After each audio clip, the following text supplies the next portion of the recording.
Once you've joined a few communities, consider creating some of your own. Whether they're for your family, your book club, or people around the world who share your interests, communities give each of your different groups a sort of home base to discuss and interact with.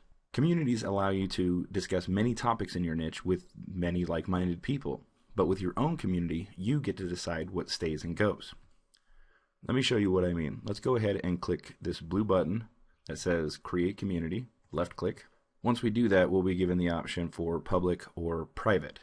Now, private communities are geared to be more of an exclusive group of permitted people that you choose. As the creator, you can mark these to not be searchable within Google+, or you can allow them to be searchable, but members must ask to join to be a part of the community. Public communities are what they sound like. They are communities open to the public. The communities are searchable within Google+, and as a creator, you can leave the community open for anyone to join, or you can set it that users must request and be approved before they contribute to the community. So here would be a quick example of how to use each of these. Let's say you have a product you want to promote. You'd create a public community to help spread the word and answer frequently asked questions. You'd create a private community to answer more specific questions for buyers, and then you have a ultimate private community where you have to literally invite people in for more of a inner circle community. So I'm going to go ahead and click public because I want to create a plus method community. Now, again, this is going to be the public community where I want to raise awareness about plus method and answer frequently asked questions. I will also make a private community specifically for the buyers, and then if there's any more detailed stuff like coaching or something like that, I will create yet another plus method community that is private, can't be seen, and people have to be invited by me or one of the moderators in the community in order to join. So I'm going to click Create Community.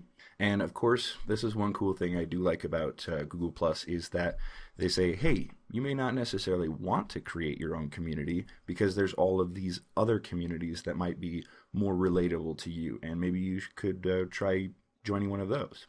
This is a great place to write down ideas of communities that already exist that you can join and connect with, and then offer those people to come to your community. So next I'm going to click Create Your Own, and we are good to go. Now, at this point, you want to follow the prompts here as described, doing things like adding a descriptive text. This tagline displays along with the title of your company when people are searching for communities to join. You're going to want to pick a photo that represents the community, which is like a logo or of your product or community or something like that. And of course, filling out the About sections with guidelines and relevant links.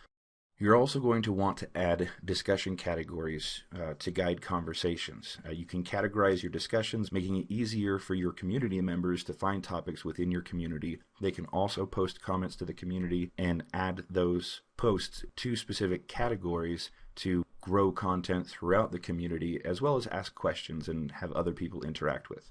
So once you've done all that, you click Done, and you are good to go. At this point, you can share your community with other people in a post in your profile or page.